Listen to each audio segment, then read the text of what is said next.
अस्सलाम वालेकुम, मैं हूं अलीना फ़ारूक शेख। सबसे पहले हम बात करेंगे सुप्रीम कोर्ट ऑफ पाकिस्तान से आज जो 6 रुकनी बेंच ने सिविलियंस के मिलिट्री ट्रायल के ख़िलाफ़ अपीलें सुनी और उसके ऊपर 6 रुकनी बेंच ने जो मशरूत फ़ैसला या ऑर्डर दिया है उसको डिस्कस करना है। इंटरेस्टिंग ऑर्डर ये कि ये कहा गया है कि जो फ़ैसला दिया गया उसको हम मुअत्तल करते हैं। इसका मतलब सादा अल्फाज में ये है कि जो 104 या 102 गिरफ्तार अफराद हैं जो तहवील में हैं इस वक्त, उनके ट्रायल की इजाज़त होगी, ट्रायल किया जा सकता है, लेकिन हतमी फ़ैसला नहीं दिया जा सकता। अब आज जो बहस हुई उसमें 2 नुकात थे। एक तो जस्टिस सरदार तारिक की जो शमूलियत है बेंच में, उसके ऊपर एतराज़ सामने आया, लेकिन उसके ऊपर हम आगे जाकर बात करेंगे। जो केस में इस चीज़ का फ़ैसला था कि जो बुनियादी दरख्वास्त है ट्रायल्स की अपील से मुतल्लिक, उसके ऊपर ज़रा दिलचस्प रिमार्क्स जो ख्वाजा हारिस की तरफ से सामने आए हैं उनको मुलाहिज़ा कीजिए। ख्वाजा हारिस ने कहा कि आर्मी एक्ट की जो तरमीम की गई 1967 में, उसके तहत सिविलियंस को एक्ट के तहत ट्रायल की इजाज़त थी और अदालत ने आर्मी एक्ट की शिकों को ही ख़त्म कर दिया। ऐसे कैसे किया जा सकता है? फिर उन्होंने अदालत से इस्तदा की कि तफसीली फ़ैसले का इंतज़ार तो कर रहे हैं हम, क्योंकि अदालत ने एक वक्त में या एक मरहले पर रिमार्क्स ये दिए कि क्योंकि इसमें अभी तफसीली फ़ैसला नहीं आया तो वजूहात क्या बयान की गई हैं, इंतज़ार कर लेते हैं अपील सुनने से पहले। तो फिर ख्वाजा हारिस साहब ने कहा इसके ऊपर कि तफसीली फ़ैसले का इंतज़ार करना है, लेकिन तब तक अदालती हुक्म मुअत्तल आपको करना होगा, क्योंकि 104 अफराद हैं, वो 7 माह से तहवील में हैं, तो मुनासिब होगा कि ट्रायल मुकम्मल हो जाए। इसी के ऊपर अदालत ने आज ये जो हुक्म सुनाया है, मशरूत हुक्म, वो। लेकिन इंटरेस्टिंग चीज़ ये भी कि जो सलमान सफ्तर साहब हैं, जो पिटिशनर्स की तरफ से, जो सिविलियंस हैं जिनका ट्रायल हो रहा है, उनकी तरफ से रिप्रेजेंटेशन कर रहे थे, उन्होंने जो सरबराह हैं बेंच के और बेंच के सामने ये इस्तदा रखी कि ये बुनियादी हुकूक का मामला है, आइन में दर्ज है कि इस तरह से नहीं हो सकता, तो आप इसको मलहूज़े खातिर रखें और बुनियादी हुकूक के मामले को इस तरह से सरफ़ नज़र ना करें। अगर आपने इसके ऊपर स्टे ख़त्म कर दिया तो बुनियादी हुकूक इससे मुतासिर होंगे।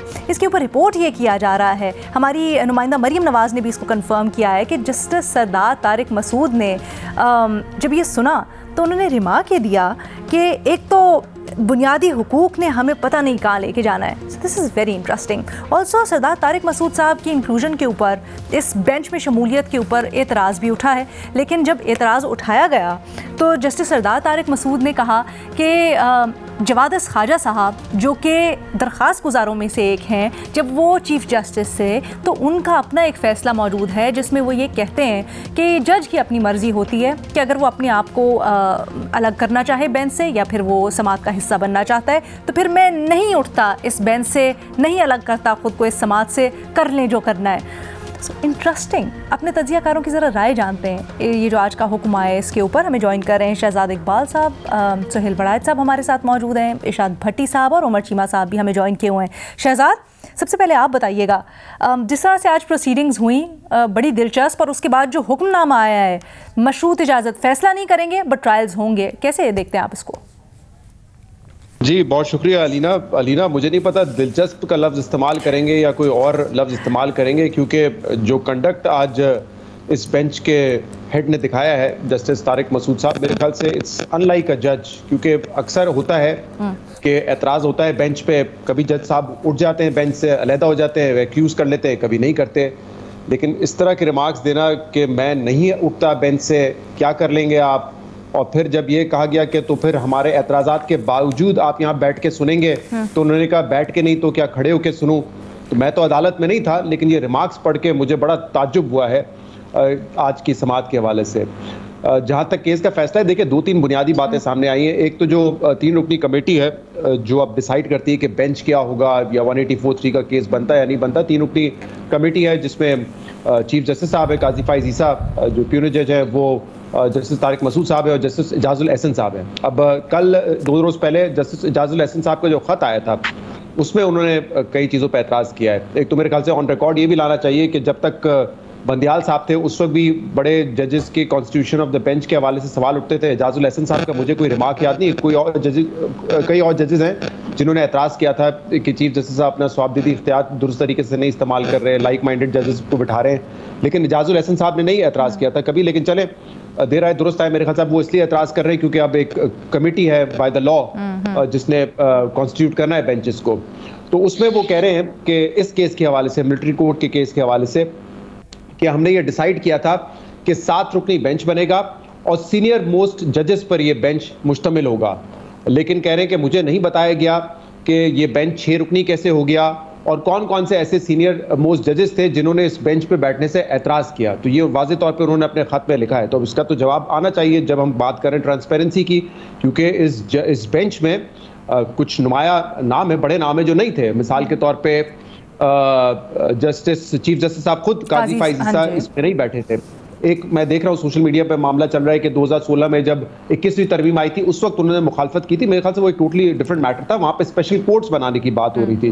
तो अगर वहाँ वो अपना जहन पहले ही दे चुके हैं तो इसका मुझे नहीं लगता कितना रेलेवेंट था इस केस से। दूसरा अतर मिनल्ला साहब, क्योंकि अभी आपने बात सुनाई है कि जस्टिस तारिक मसूद साहब ने कहा कि ये पता नहीं जो इंसानी हकूक है ये हमें कहाँ लेके जाएंगे।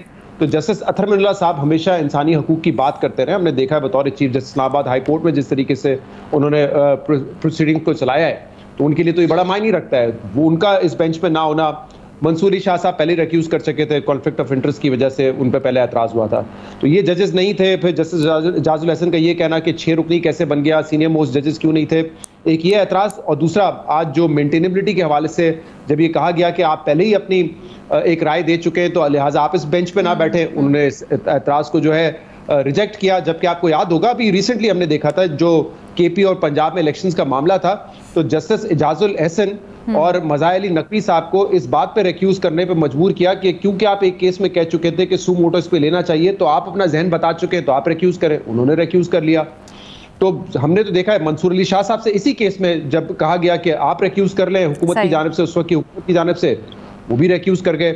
तो चले जज का इख्तियार है रिक्यूज करे या ना करे, लेकिन ये कहना कि जो कर रहा है आप कर लें, मेरे ख्याल से ये ताज्जुब हुआ मुझे रिमार्क्स देखकर। जहां तक फैसला है, जहां तक फैसला है 5 जरा इस पे मैं अपनी वजाहत करता हूँ। देखिए आमतौर पर इस तरह होता है कि जब इन तरह के हसास केसेस में एक कंजर्वेटिव अप्रोच ली जाती है, क्योंकि यहाँ तो फौरी तौर पे ये कह दिया कि जो सुप्रीम कोर्ट का फैसला था मुअत्तल हो गया 5-1 से और ट्रायल जारी रहे। मेरे ख्याल से एक इसका ऑल्टरनेट ये हो सकता था कि ट्रायल फिलहाल ना शुरू होता और ये कह दिया जाता, अगर ये फील होता है, ये महसूस होता है कि जो लोग इस वक्त मिलिट्री कोर्ट में जिनका ट्रायल होने जा रहा है वो इतने खतरनाक है कि दोबारा कोई इस तरह की इख्तियाल अंगेजी कर सकते हैं, कोई कोर कमांडर उस पर दोबारा हमला कर सकते हैं, तो बेशक आप उनको रिहाई ना देते। लेकिन जब तक ये मामला पूरा कंप्लीट नहीं हो जाता, अपीलों का और डिटेल जजमेंट आ जाती, तो फिर इसके बाद ट्रायल का प्रोसेस शुरू होता। तो मेरे ख्याल से जो बात हो रही थी आज अदालत में कि इंसानी हकूक की जो खिलाफ वर्जी होगी, उस तरह की बातें ना सुनने में आती। तो ये मेरे ख्याल से एक ऑप्शन इस तरह का बेहतर होता है कि ट्रायल ना शुरू किया जाता मिलिट्री कोर्ट में। आप बेशक आपको लगता है कि बड़े खतरनाक ये मुजरिम है तो इनको आप रिहाई ना देते, लेकिन उस वक्त तक ये सारा प्रोसेस होल्ड में डाल देते जब तक कि एक फाइनल फैसला ना आ जाता। अच्छा ताजुब की आप बात कर रहे थे तो ये भी नहीं पूछा गया कि कंप्लायंस अभी तक हुई या नहीं हुई, वो जो हुक्म दिया गया था 5 रुकनी बेंच का। एनीवेज आपने ये जो कल के ख़त के ऊपर बात की है, उसके बाद जस्टिस काजी फाइज ईसा का भी जवाबी ख़त आया है और उन्होंने भी अपने एतराज़ात सामने रखे हैं। उन्होंने ये चीज़ें उठाई हैं कि आप दस्तयाब नहीं थे, आपसे गुफ्तगू करनी थी, आप छुट्टियाँ उससे भी पहले। अलीना फाइज ईसा साहब ने जो ज़्यादातर जवाब दिया है वो 17 नवंबर को जो एक ख़त लिखा था काजी फाइज ईसा साहब को, उस पर किया है। जो इजाजुल एहसन साहब ने एक रजिस्ट्रार को खत लिखा है, उसमें उन्होंने जो रिसेंटली बेंच कॉन्स्टिट्यूट किए गए हैं, जिसपे सोशल मीडिया पे तो बड़ा आपने देखा शोर मचा हुआ है, उस हवाले से वो लिखा था जिसमें ये मिलिट्री कोर्ट के केस का जिक्र किया था उन्होंने। क्योंकि ये दूसरा खत है जो जस्टिस इजाजुल एहसन ने लिखा है बेसिकली रजिस्ट्रार काजी फाइज ईसा रजिस्ट्रार को इससे मुतालिक। बट ओके, आपको आज का फैसला ऐसा लगता है थोड़ी सी एहतियात बरतनी चाहिए थी, थोड़ी कंजर्वेटिव अप्रोच करनी चाहिए थी, राइट? जी बिल्कुल, इस तरह का हसास मामला है और ये अभी तक कंक्लूड नहीं हुआ है। तो अब ये और मुझे तो एग्जैक्टली जो उसका फाइनल वर्डिक्ट वो समझ भी नहीं आया कि वो कह रहे हैं कि ट्रायल शुरू होगा लेकिन फैसला नहीं आएगा, और फैसला उस वक्त तक नहीं आएगा जब तक गालिबन डिटेल्ड वर्डिक्ट नहीं आ जाता। इस तरह की बात की गई। आई थिंक इस तरह से कहा गया कि डिटेल्ड वर्डिक्ट आएगा तो फिर ये लोग इस समात इसकी मेरिट और डीमेरिट के ऊपर शुरू करेंगे कि आइदर सस्टेनेबल है भी या नहीं है फैसला, अपील। सो ये हमने कॉम्प्रहेंड किया है। इससे उमर चीमा साहब की राय जानते हैं जरा इसके ऊपर। उमर साहब, आप अग्री करते हैं शहजाद इकबाल साहब की राय से?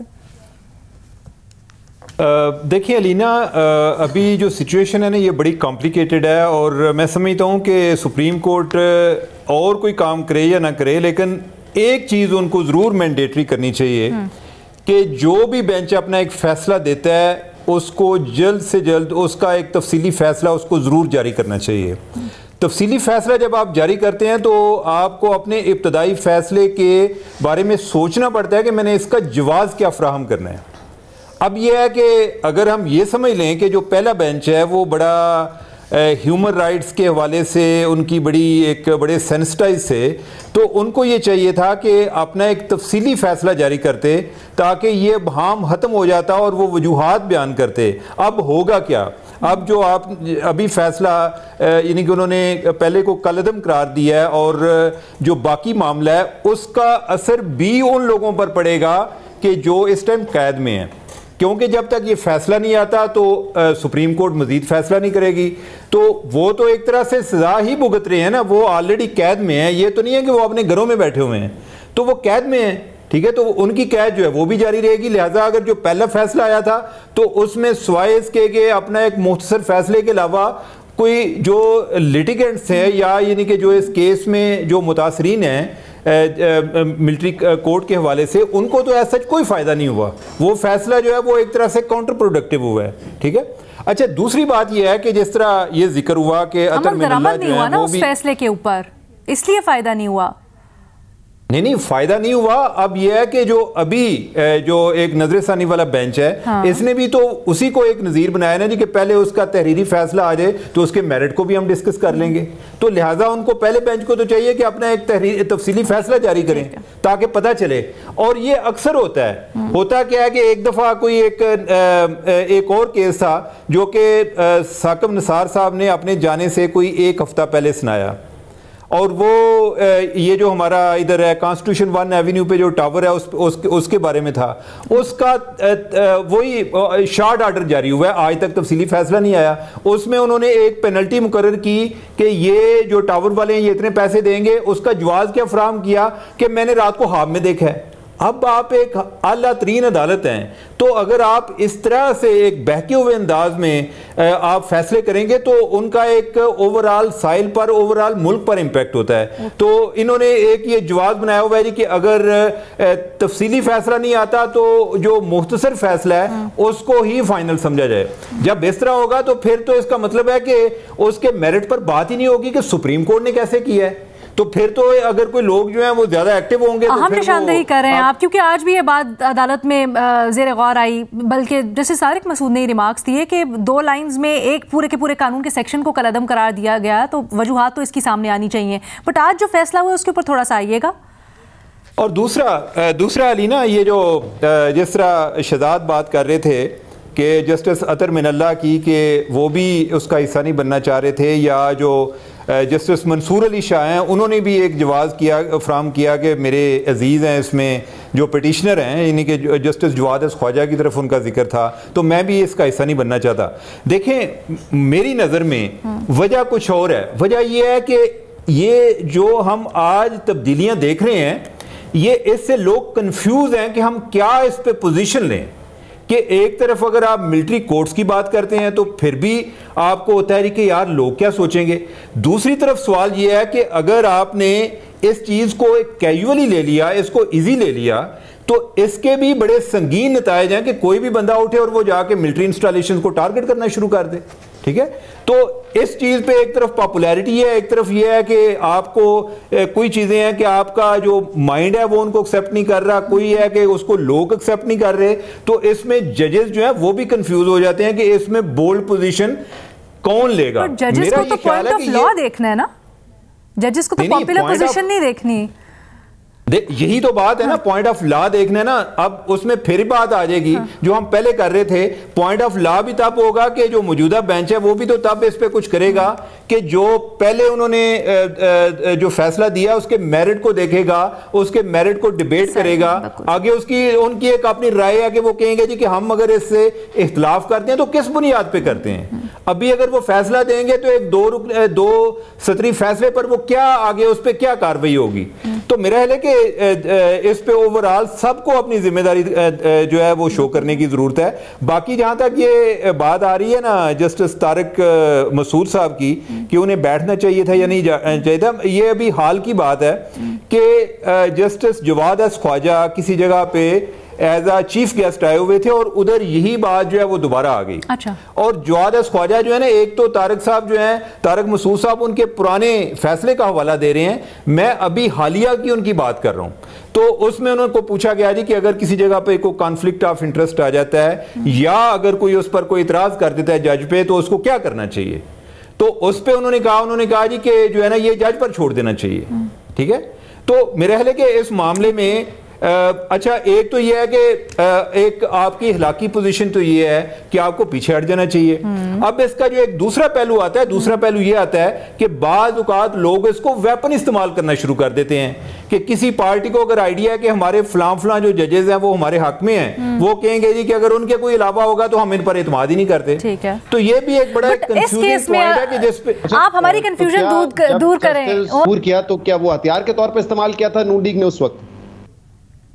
नहीं, मैं शहजाद उसकी एक मैं केस की बात नहीं कर रहा। ये अगर आपने इस चीज के बारे में तय करना है तो उधर ये आर्गुमेंट्स आते हैं, मैं उसकी बात कर रहा हूं कि आपको कोई अगर आप ये बात कर लें पीटीआई वाले जो जज हैं उनके हक में फैसला किया हुआ है, एक में उनके खिलाफ आता है तो वो कहते हैं हम आइंदा इन पर एतमाद नहीं करते। अच्छा, ये डिबेट हमेशा रहेगी, ये उस वक्त भी थी। इसको हम सिंप्लीफाई कर लेते हैं, हम इसको केस टू केस देखते हैं, क्योंकि जब जजेस के ऊपर एतराज होता है तो वो उस केस की बुनियाद पे होता है स्पेसिफिकली। इस केस के अंदर क्या आप समझते हैं, आपकी क्या राय, जस्टिस तारिक मसूद को बैठना चाहिए या नहीं बैठना चाहिए?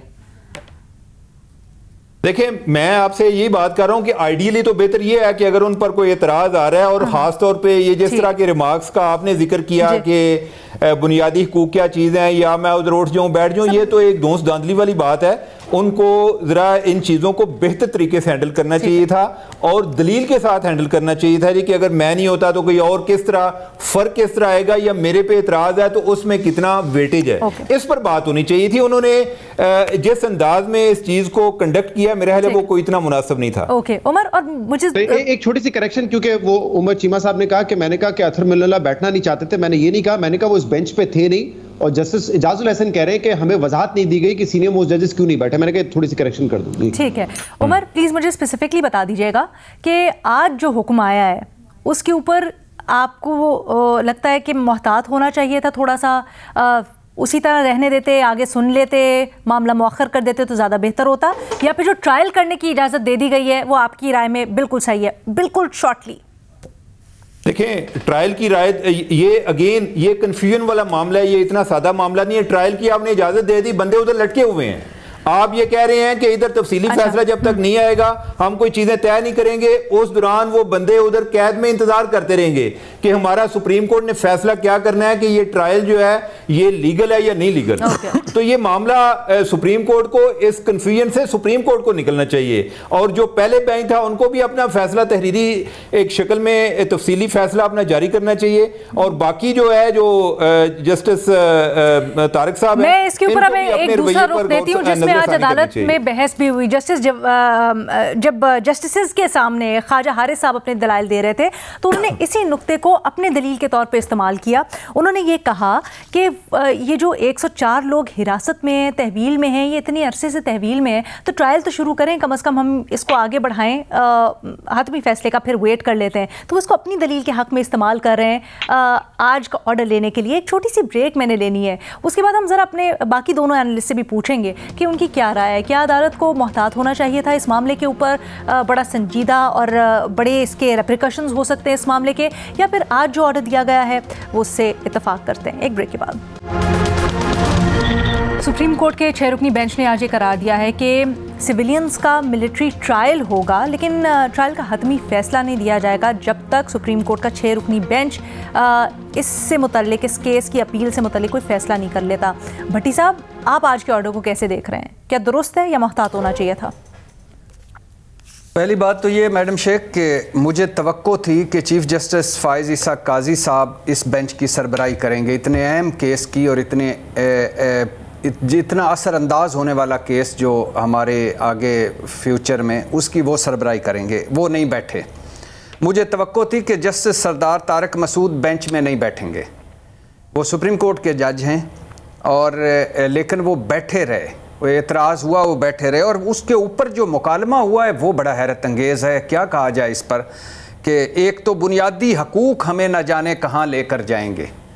एक तो बुनियादी हकूक़ हमें न जाने कहाँ लेकर जाएंगे, और दूसरा कि क्या आप, यानी जब लतीफ़ खोसा साहब ने उनको कहा कि आप बैठे हुए हैं, बैठ कर केस सुन रहे हैं, तो उन्होंने कहा कि मैं बैठ कर केस सुन रहा हूँ, तो क्या मैं उठ कर केस सुनूँ? बैठ कर ही सुना जाता है। फिर जब लतीफ़ खोसा साहब ने कहा कि आपको बेंच से अलहदा हो जाना चाहिए, तो फिर उनका ये कहना कि मैं नहीं होता बेंच से अलहदा, क्या कर लेंगे? और फिर एतराज़, जब वो फैसला या उनका कि आप बेंच में बैठना है या नहीं, इस पर पहले ये एतराज़ निपटा लेते हैं। जब वकील साहब ने कहा तो उन्होंने कहा कि मैं नहीं करता समाअत से इनकार, आगे चलें।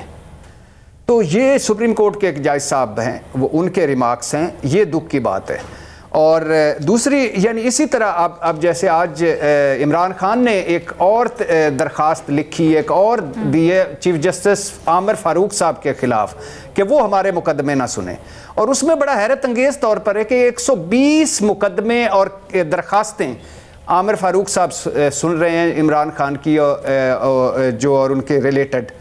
तो एक जज साहब पे जब एतराज़ होता है तो वो उनको हटना चाहिए या नहीं हटना चाहिए, अब ये भी एक बड़ा अहम मौजू है। और फिर इसी बेंच पर जस्टिस एजाजुल हसन का कल भी मैंने जिक्र किया था, इस बेंच पर और मुज़ाहिर अली अकबर नकवी की दरखास्तों वाले बेंच पर, दोनों पर उन्होंने जो बड़ा एक शदीद तहफ़्फ़ुज़ ये था कि जो तय हुआ था कमेटी में, वो याद रहे कि वो कमेटी के रुकन है, तीसरे रुकन है फ़ाइज़ ईसा काजी साहब, सरदार तारिक मसूद साहब और एजाजुल हसन साहब। तो वो जो तय हुआ था वो नहीं हुआ, दूसरे बेंच बने हैं। तो ये भी बड़ा इंपॉर्टेंट है फ़ाइज़ ईसा काजी साहब की सुप्रीम कोर्ट में। जहाँ तक मैडम शेख सुप्रीम कोर्ट से फैसला आ गया है, मेरी शुरू से पहले भी कहा था, ख्वाहिश थी कि इस पर मैक्सिमम जजेस का बेंच बनता, जिसमें सीनियर जूनियर सारे होते। कोई बात नहीं थी, किसी ने राय दे दी थी, किसी ने नहीं दी थी, ये मामला बड़ा इंपॉर्टेंट था। और इसकी लाइव ट्रांसमिशन की जाती ताकि सारों को पता चलता। और क्योंकि इसलिए मैक्सिमम होता कि सुप्रीम कोर्ट में इस फौजी अदालतों के हक में भी फैसले आ चुके हैं, अगेंस्ट भी आ चुके हैं। और मैडम शेख, जहाँ तक मेरी अपनी राय है और इसका है कि मैं तो कहता हूँ कि मैं तो इस हक में हूँ कि फ़ौजी तनसीबात पर अगर हमला हो तो मुकदमा फ़ौजी अदालतों में चलना चाहिए या खसूसी अदालतों में चलना चाहिए। और फिर ये भी मैं कई मरतबा डिस्कस कर चुके हैं कि फ़ौजी अदालतें आइन में भी हैं, फ़ौजी अदालतें नेशनल एक्शन प्लान में भी हैं, फ़ौजी अदालतें हर दौर में रहीं, हर दौर में फ़ौजी अदालतों में फ़ैसले हुए, हर दौर में फ़ौजी अदालतों में सज़ाएँ हुई। और इमरान खान जब वज़ीर आज़म थे तो ये डिस्कस कर चुके हैं कि उनके दौर में ना सिर्फ फौजी अदालतें मौजूद थी, ना सिर्फ 26 लोगों का सिविलियन का ट्रायल हुआ, ना सिर्फ उन्होंने 3 मरतबा फौजी अदालतों की हिमायत की और इसके हक में दलाइल दिए, ना सिर्फ ये बल्कि तहरीके इंसाफ सुप्रीम कोर्ट में गई हुई है फौजी अदालतों के हक में, जब सेठ वकार और केपी में उन्होंने एक 200 के करीब गालिबन वो जो फैसले थे उनको टर्न डाउन किया था। तो मैडम शेख 9 मई हो चुका है। मैं अक्सर कहता हूँ ये 9/11 है पाकिस्तान का, और 200 के करीब इमारतों पर हमला हुआ है, गैर मामूली हालात हैं। और बताया गया है कि इसमें ना उम्र कैद होगी, ना सजाए मौत होगी। और ये इसका जो अपील की अदालत, फौजी अदालत में भी, चीफ के पास भी, और हाई कोर्ट के पास भी, और सुप्रीम कोर्ट के पास भी फोरम होगा। तो मेरा ख्याल है कि इसको नॉर्मल अदालतों में तो बिल्कुल नहीं चलना चाहिए, या फौजी यानी जो आज जो सुप्रीम कोर्ट ने फैसला दिया है, आप उससे मुत्तफिक हैं? आपकी राय में? जी जी, मैं मुत्तफिक। सुहेल साहब, आप इत्तेफाक करते हैं इससे? देखिए, मैं तो इत्तेफाक नहीं करता, और लेकिन मैं बात करूंगा इस बात पर कि एक तो इसके असरात क्या हैं, और इसमें सियासत क्या है। लेकिन पहली बात तो ये है कि भाई काजी फायज ईसा साहब का ये बहुत बड़ा इम्तिहान था कि आम तौर पे तस्वीर ये किया जाता है कि वो बहुत बड़े डेमोक्रेट हैं और वो जो है मिलिट्री कोर्ट्स को बनने नहीं देंगे या मिलिट्री कोर्ट्स की मुखालफत करेंगे। लेकिन इस मुकदमे से में ना बैठ के इस बेंच में उन्होंने सबको हैरान किया है कि ये इतना अहम फैसला और इसमें वो क्यों नहीं बैठे। दूसरी बात यह है कि अब आज के फैसले के बाद अब लगता है कि मिलिट्री ट्रायल शुरू होंगे और जाहिर है ये सारे मिलिट्री ट्रायल जो हैं ये तहरीक इंसाफ के लोगों के हैं और फौरी तौर पर इसके जो असरात हैं वो अगले इंतखाबात पर पड़ेंगे। और अगले इंतखाबात पर पड़ने का मतलब ये है कि जो तहरीक इंसाफ के लिए जो लेवल प्लेइंग फील्ड थी वो बिल्कुल भी नहीं रहेगी। खौफ और बहुत ज्यादा जो है उन पे दबाव आ जाएगा। ठीक है सर, तो फिर आपकी राय में जरा आज एहतियात करनी चाहिए थी इस फैसले से मुताल्लिक? देखिए प्रॉब्लम ये है ना कि ये जिस तरह से चीमा साहब कह रहे थे ना कि जाहिर है इसके दो पहलू तो हैं कि अब क्या किया जाए कि एक तरफ ये है ह्यूमन राइट्स सबसे बड़े इम्पोर्टेंट है, डेमोक्रेटिक राइट्स बड़े इम्पोर्टेंट है। दूसरी तरफ ये है कि 9 मई का वाकया भी बहुत संगीन है। तो अब क्या रास्ता निकाला जाए है तो बड़ा कंफ्यूजिंग। लेकिन मेरा वोट जो है वो तो यही है कि जो अदलिया की जो भी आइन की इंटरप्रिटेशन है वो प्रोग्रेसिव होनी चाहिए, प्रो ह्यूमन राइट्स होनी चाहिए, प्रो डेमोक्रेटिक होनी चाहिए, तभी जाके जो आगे लोगों को मजीद जो है वो हकूक मिल सकेंगे। अगर कंजर्वेटिव अप्रोच रहेगी उनकी और जो वो अप्रोच रहेगी तो उससे तो शहरियों के हकूक आहिस्ता आहिस्ता कम होते जाएंगे। तो मेरी तो जाती राय है। शहजाद आप कुछ कहना चाह रहे हैं? जी अलीना, मेरे ख्याल से एक और चीज़ एड्रेस करने की ज़रूरत है। ये बड़ा अच्छा हुआ प्रैक्टिस एंड प्रोसीजर बिल का मामला था, उस पर लाइव टेलीकास्ट किया गया हियरिंग को। कल जो जुल्फ़िकार अली भुट्टो साहब का मामला था उसको भी लाइव टेलीकास्ट किया गया। इस केस के हवाले से भी दरख्वास्त दी गई थी कि इसको भी लाइव टेलीकास्ट करें। ये सुप्रीम कोर्ट ने कोई असूल तो बनाना है ना कि क्या तमाम केसेस आप लाइव टेलीकास्ट करेंगे या कुछ करेंगे कुछ नहीं करेंगे। और जब आप कुछ करेंगे कुछ नहीं करेंगे तो फिर सवाल उठेंगे ट्रांसपेरेंसी पे कि क्या आप वही केस सिर्फ लाइव टेलीकास्ट करना चाहते हैं जो जिस पे आपकी मंशा है, या जो मुद्दई है सामने या जो इंसाफ चाहता है उसकी ख्वाहिश आप पूरी करने के लिए मीडिया उसको लाइव टेलीकास्ट करेंगे। मेरे ख्याल से इस पे कोई पॉलिसी होनी चाहिए। ये नहीं हो सकता कि इस पे कोई एक फरीक इफ यू रिमेंबर एक कमेटी बनाने को भेजी भी तो थी जो ये सारे रूल्स एंड रेगुलेशंस तय करेगी किस तरह से हुआ करेगा। मैं तो सिर्फ ये पढ़ा है कि उस वक्त पीपल्स पार्टी ने मुतालबा किया कि ये लाइव टेलीकास्ट किया जाए। सुप्रीम कोर्ट ने मान लिया। कल फैसल सिद्दीकी साहब ने कहा, एडवोकेट फैसल सिद्दीकी साहब ने कहा कि इसको लाइव टेलीकास्ट किया जाए और आज नहीं किया गया। अच्छा, एक्चुअली उसमें भी एक थोड़ी सी वो है, ये जो पीपल्स पार्टी वाली दरखास्त है या कल जो भुट्टो केस लाइव टेलीकास्ट हुआ उसके अंदर एक कमेटी बनाई गई थी, 2 रुकनी कमेटी। उसने ये सजेशन दी कि इसको लाइव टेलीकास्ट किया जाए, इसलिए क्योंकि पहले से ही दरखास्त मान ली गई थी तो इसलिए उनकी दरखास्त को खारिज कर दिया गया। बेसिकली इट वाजंट लाइक कि उनकी दरखास्त को एंटरटेन किया गया और उनकी दरखास्त के ऊपर कोई फैसला किया गया। और if I am not wrong इसी तरह से एक ये जो पूरे के पूरे रेगुलेशन इसकी करने के लिए लाइव टेलीकास्ट की एक कमेटी बनाई थी और उसको भेजा भी था कि किस तरह से ये सारा मामला वर्क करेगा।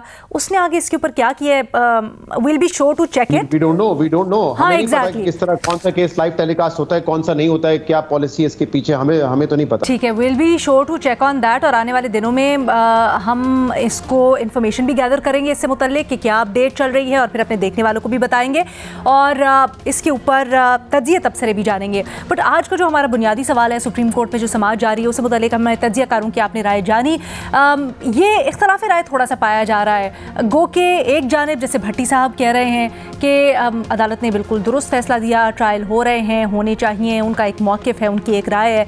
बट शहजाद इकबाल साहब ख़ास तौर पे ये कहते हैं, सुहेल वड़ायत साहब ये कहते हैं कि इस तरह के जब फैसले होते हैं जिनमें इंसानी हुकूक ख़ास तौर पे मुतासिर होने का खदशा होता है, बुनियादी हुकूक मुतासिर होने का खदशा होता है, तो उसके ऊपर अदालत को भी थोड़ा सा मोहतात होना चाहिए, एहतियात से अपने स्टेप्स को कंसिडर करना चाहिए, अपने डिसीजंस को कंसिडर करना चाहिए कि कहीं इससे इसके असरात क्या होंगे। बहरहाल एक बड़ा अहम पॉइंट जो उमर चीमा साहब ने भी उठाया और सुहेल वड़ायत साहब ने भी इसके ऊपर बात की कि जो तहरीरी फ़ैसला है इस केस में ख़ास तौर पे जिसकी बड़ी अहमियत है उसको जल्दी जारी होना चाहिए और इन जनरल भी ये एक प्रैक्टिस बना लेनी चाहिए कि जो तफसीली फ़ैसले, तहरीरी फ़ैसले होते हैं केसेस के, वो अगर जल्दी आ जाएं तो हमारे लिए भी आसानी हो मामलात को समझने के लिए, एंड ऑब्वियसली जो प्रोसीजरल कार्रवाई है अदालत की वो भी इससे बेहतर तरीके से चल सके। बट सबसे बड़ी बात ये कि क्योंकि इंसानी हुकूक का मामला है तो इसके ऊपर मज़ीद जो उलझनें हैं वो सुलझ जाएंगी। सो आज के प्रोग्राम से इतना ही। हमें सोशल मीडिया पर अपनी फ़ीडबैक से आगाह कीजिएगा। इजाज़त दीजिए, अल्लाह हाफ़िज़।